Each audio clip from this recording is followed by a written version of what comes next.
Peter Ebden. Lee breaks off and really could. Yeah, poor shot, just caught them too thick. And an early chance here for Peter. One.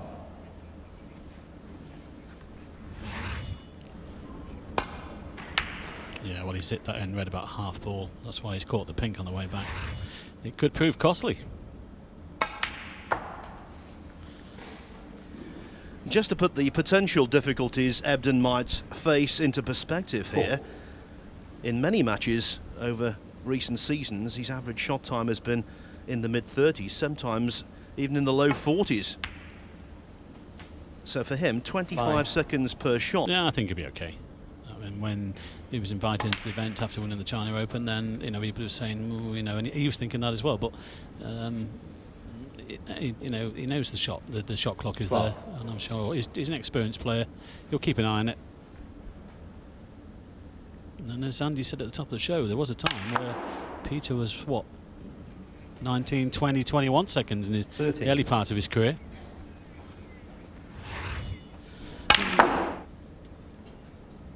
Just out of position here, though. He's had a quick look at the blue, but deciding to play a safety off the yellow. So Stephen got away with that bad break-up shot there, little. 42 years of age last week he was, celebrating his birthday. He's the lowest ranked player in the tournament, world number 20.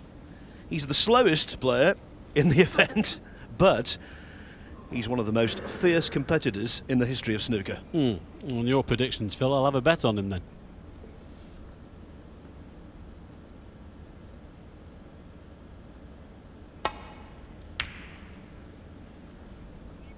Well, I was just trying to float the red in there. Yeah, you're absolutely right, Phil. He is very intense indeed. But he'll, if you're playing a team game, you want him in your team. He'll always give you 100%. If you could mould two snooker players together and have...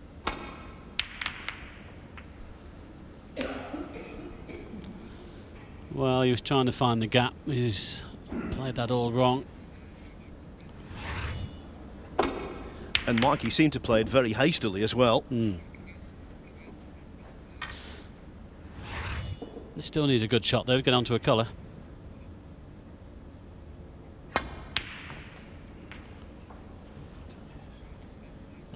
Well, he's okay, he's on the blue. Well,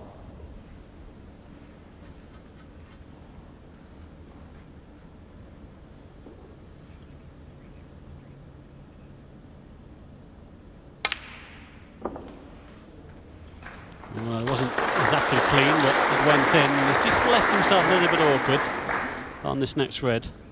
The thing is, there's been players down the years, Phil, where we talk about the shot clock when it's first introduced, where they've taken a year or two to settle into it. We know that this tournament has been pretty much on his own over the last few years.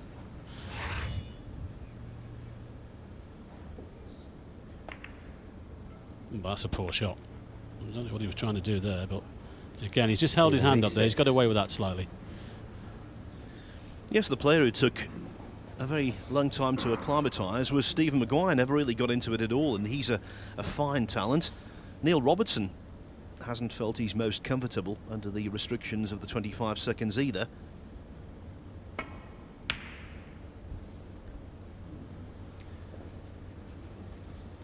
And at times, Ebden can take an age.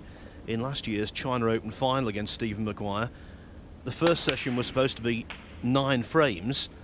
Play was suspended when Ebden led 5-1, and actually, what I found out later on, they were close to suspending play at 4-1.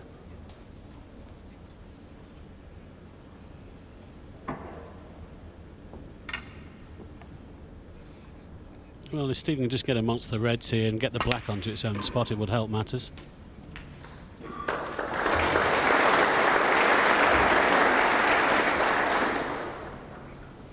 We thought it was warm in Skegness actually in the auditorium, Phil. It's quite warm out there this evening as well. We've had a lovely day here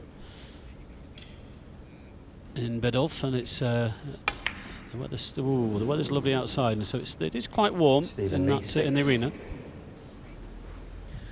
Yes, but the snooker not matching it so far. No.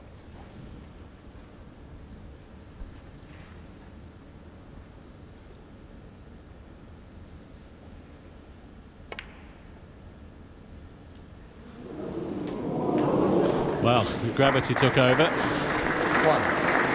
nice little nudge on the blue as well.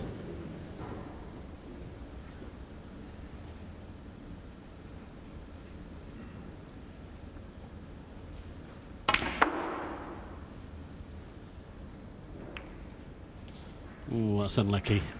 He was trying to get on that red nearest the black, but I don't think he's on anything. As we watch the replay, it only just dropped.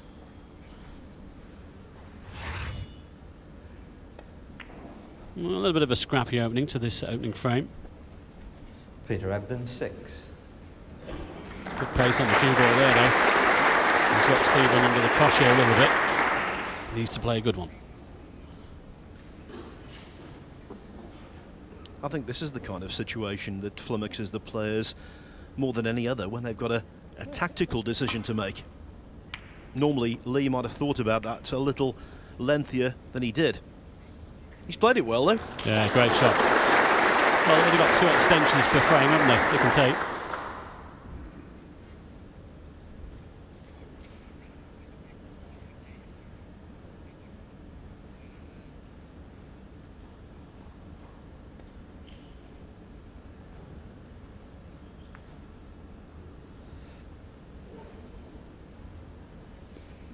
I don't know whether you can chip that into the middle, but it's dangerous.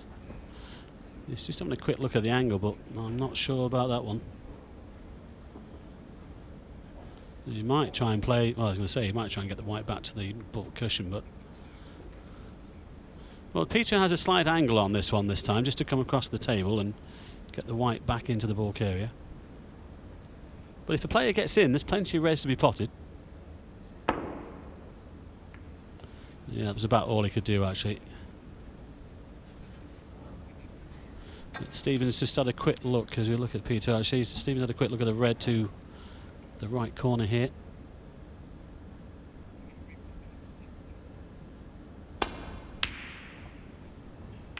Not this time. And now for the second time in the frame, Peter Ebden is bang in amongst them. Yeah, I just wonder if this black goes, actually, Phil, past that red, but it looks like he's pulling, well, he's coming back for the pink. It would help if the black passes that red. 1.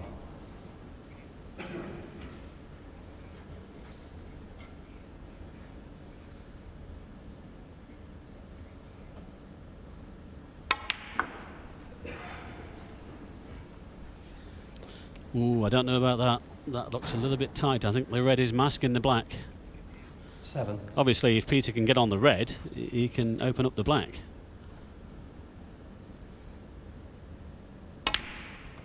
Oh, this is a good chance. 8. He can get onto that red this time and really open up the frame.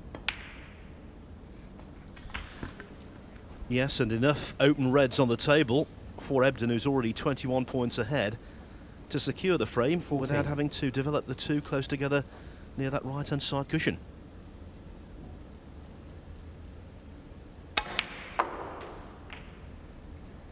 $15.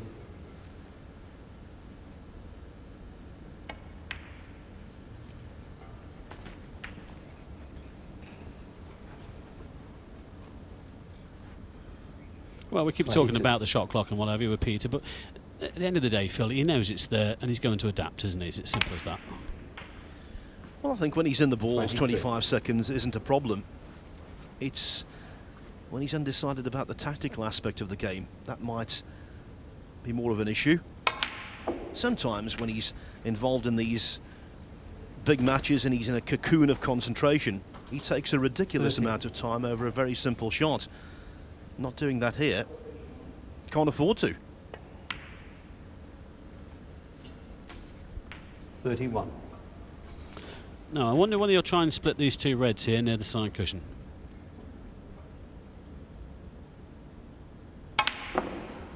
You must get the black first, and where's the red going?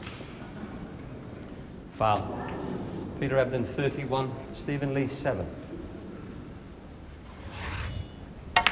Well, that was a 14-point turnaround. 7 points not gained by Ebden, and then 7 points presented to Lee.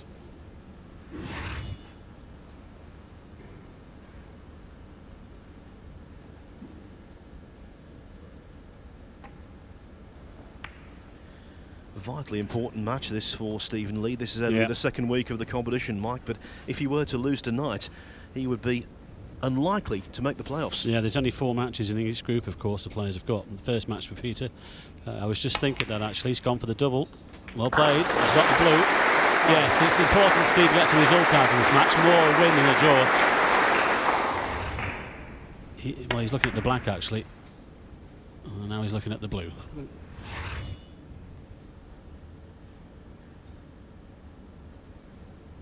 It was a good double. I think Stephen was, by his own admission, Phil, he was disappointed that he lost the way he did to Judd, because he had chances to win at least a couple of frames. Pink and the black he missed, but and of course Judd just went away from him, and he cannot afford to do that at this level. Peter Ebden, 6. Well, there's still enough on here for Stephen Lee. 37 the difference. 43 on the table, and I think Stephen can just get to this left-hand red. He can, Mike. He can see enough of it to pot it.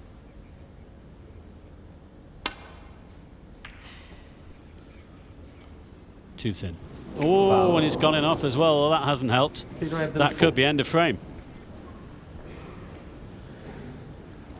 Well, Peter Ebden 41 points ahead, 43 on the table, and after this, a ridiculously acute angle for the cue ball to go in. Ebden had the simplest of reds.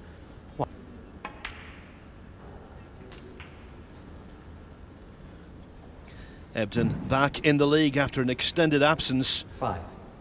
And in his very first frame, he pockets £1,000. 6.